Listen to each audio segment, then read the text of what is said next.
अस्सलाम वालेकुम। Welcome to ए मुराद। दोस्तों, दो हम टॉपिक्स पर बात करने जा रहे हैं। पहला, J-35 स्टेल्थ एयरक्राफ्ट की एक नई सैटेलाइट इमेजरी इस वक्त मंजर-ए-आम पर आई है, जिसमें ये न्यूली इंडक्टेड J-15 एयरक्राफ्ट के साथ देखा जा सकता है एक खास एयरबेस पर, और ये एयरबेस भी बहुत ज्यादा सिग्निफिकेंट है। इसको लेकर ये कहा जा रहा है कि ये शायद चाइना ने सीक्रेटली इंडक्ट कर लिया है अपनी एयरफोर्स में या अपनी नेवी में, लेकिन इसे पब्लिकली अभी तक रिवील नहीं किया जा रहा। और ये भी बात करेंगे कि जो इस वक्त सोशल मीडिया पर बात चल रही है कि कोई पाकिस्तान डे परेड पर हमें J-35 का फ्लाई पास देखने को मिलेगा, तो उसकी क्या रियलिटी है। दूसरा बात करेंगे कि बांग्लादेशी बॉर्डर गार्ड्स के लेफ्टिनेंट कर्नल गुलाम किबरिया, उन्होंने एक बहुत बड़ा स्टेटमेंट दिया, डायरेक्टली थ्रेट किया है इंडिया को, और ये किस एरिया में उन्होंने ये बात कही है, वो एरिया भी बहुत ज्यादा अहम है।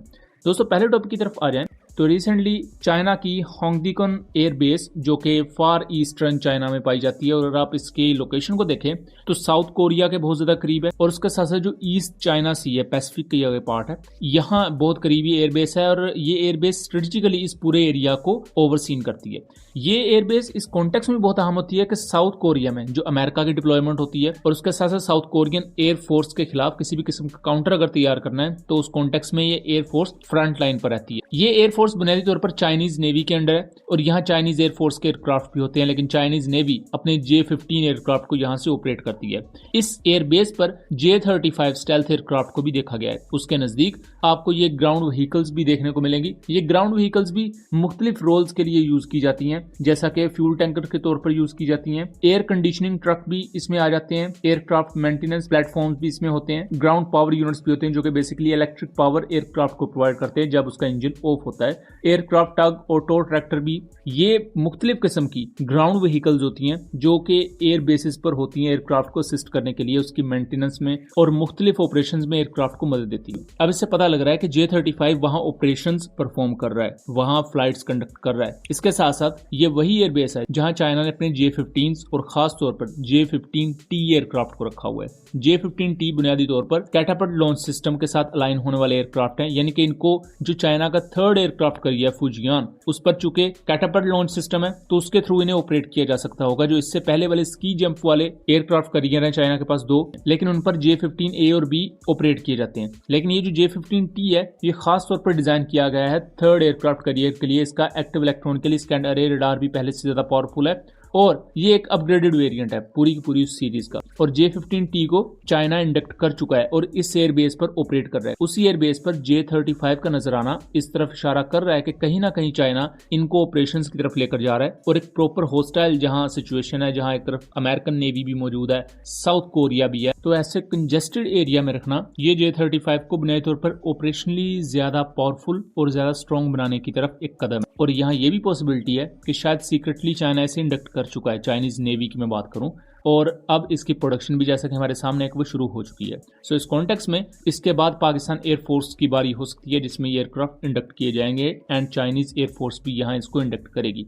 अब इसी को लेकर सोशल मीडिया पर बहुत से प्लेटफॉर्म्स ये क्लेम कर रहे हैं कि इस दफा जो 2025 में पाकिस्तान डे परेड होगी 23 मार्च को, वहां हमें J-35 एयरक्राफ्ट की एरोबैटिक परफॉर्मेंस या उसका एक सिंपल फ्लाई पास देखने को मिल सकता है, जो कि अपने आप में बहुत बड़ी सिग्निफिकेंट चीज होगी। सबसे पहले तो दो चीजें हैं। पहला तो अभी ये भी कंफर्म नहीं है कि इस साल पाकिस्तान डे परेड होगी या नहीं, क्योंकि एक साल स्किप करके एक साल पाकिस्तान डे परेड होती है। सो पिछले साल हुई थी और बड़ी मैसिव परेड हुई थी। इस साल के बारे में कुछ भी कंफर्म नहीं किया जा सकता। अगर इस साल परेड होती भी है, देन स्टिल बहुत कम चांसेस हैं कि J-35 एयरक्राफ्ट का फ्लाई पास्ट हो, ऑल्दो ये नामुमकिन चीज भी नहीं है। लेकिन इससे पिछले साल वाली परेड पर भी सेम इसी तरह की अफवाहें उठी थी। तब भी हमने वीडियो बनाकर यही चीज क्लियर की थी कि इस तरह की किसी भी खबर को कंफर्म नहीं किया जा सकता, और ये चीजें ओसिन प्लेटफॉर्म्स की तरफ से दी जाती हैं, जो कि सच भी हो सकती हैं और गलत भी हो सकती हैं। हम अपने दूसरे टॉपिक की तरफ आते हैं तो बांग्लादेश बॉर्डर गार्ड्स के लेफ्टिनेंट कर्नल गुलाम किबरिया, उन्होंने एक तकरीर से खिताब करते हुए कहा है कि अगर बांग्लादेश पर कोई जंग मुसल्लत की जाती है तो बांग्लादेश की 18 करोड़ अवाम मिलकर उसका मुकाबला करेंगी। और जाहिर बात है, ये थ्रेट किस मुल्क को दिया जा रहा है वो सब समझ गए हैं। और उन्होंने यहाँ ये भी कहा कि बॉर्डर गार्ड्स बांग्लादेश इनफ हैं BSF को काउंटर करने के लिए, यानी कि इंडिया की जो पैरामिलिट्री फोर्सेज है उन्हें बॉर्डर सिक्योरिटी फोर्सेज BSF कहा जाता है, और इनकी जो टोटल तादाद है वो 2,70,000 है। जबकि जो पैरामिलिट्री फोर्सेज बांग्लादेश में है, जो बॉर्डर की निगरानी करती हैं,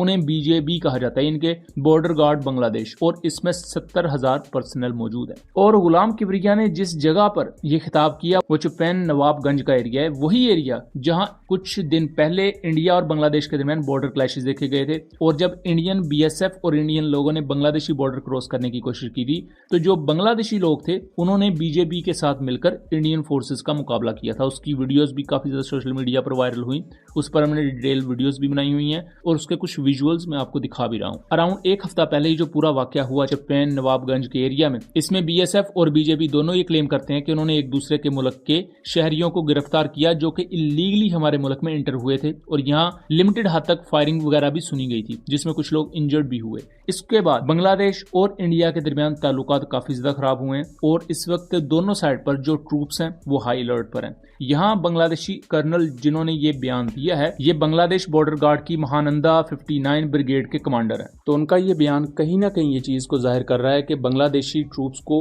उनकी गवर्नमेंट की तरफ से ये वाजे कर दिया गया है कि किसी भी सूरत बांग्लादेशी बॉर्डर्स की खिलाफवर्जी नहीं होनी चाहिए और इसकी हिफाजत उनके जिम्मे है, क्योंकि इससे पहले शेख हसीना वाजिद के दौर में Indian border security forces Bangladeshi border cross कर लेती थी और इवन इस तरह के मामला रिपोर्ट होते थे। लेकिन अब चूंकि बांग्लादेश ने जब सख्ती की है तो इंडिया शायद इस चीज को हजम नहीं कर पा रहा, जिसकी वजह से ये क्लैशेस का आगाज हो चुका है। सो दोस्तों, ये था एनालिसिस। उम्मीद करता हूँ चीजें क्लियर रही होंगी। वीडियो पसंद आई हो तो इसे ज्यादा से ज्यादा शेयर कीजिएगा एंड चैनल को सब्सक्राइब कीजिएगा। मिलेंगे अगली वीडियो में, तब तक के लिए अल्लाह हाफिज।